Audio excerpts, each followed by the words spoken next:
Royal mechanic. ಏನಪ್ಪ ಇವತ್ತೊಂದು ವಿಷಯ ಅಂದರೆ ನೋಡಿ, ನಮ್ಮ ಹತ್ರ ಒಂದು 2 ಶಾಕ್ ಅಬ್ಸರ್ವರ್ ಒಂದು ಕೆಲಸಕ್ಕೆ ಬಂದಿದೆ. ಈ ಶಾಕ್ ಅಬ್ಸರ್ವರ್ ಆಲ್ಮೋಸ್ಟ್ ಎಲ್ಲ ಮೆಕ್ಯಾನಿಕ್ಗಳಿಗೆ ಗೊತ್ತಿರೋ ವಿಷಯ. ಆಯಿಲ್ ಸೀಲು, ಆಯಿಲು ಅದೆಲ್ಲ ಹಾಕ್ಕೊಂಡ್ಬಿಡ್ತೀರಾ.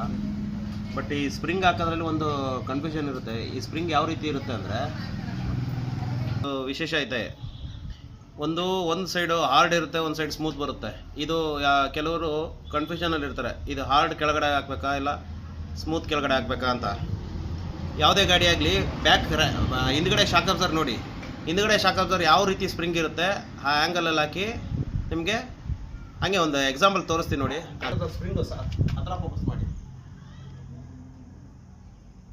ತೋರಿಸಿದ್ನಲ್ಲ, ಅದು ಬ್ಯಾಕ್ ಶಾಕ್ ಅಬ್ಸರ್ವರ್ ಯಾವ ರೀತಿ ಇರುತ್ತೆ ನೋಡಿ. ಆ ಗಾಡಿಗೆ ಈ ರೀತಿ ಇದೆ. ಕೆಲವರು ಇದನ್ನು ಈ ಥರ ಉಲ್ಟಾ ಹಾಕ್ಬಿಡ್ತಾರೆ. ಈ ಥರ ಉಲ್ಟಾ ಹಾಕಿದ್ರೆ ನಿಮಗೆ ಸಸ್ಪೆನ್ಷನ್ ಸರಿಯಾಗಿ ವರ್ಕ್ ಆಗಲ್ಲ.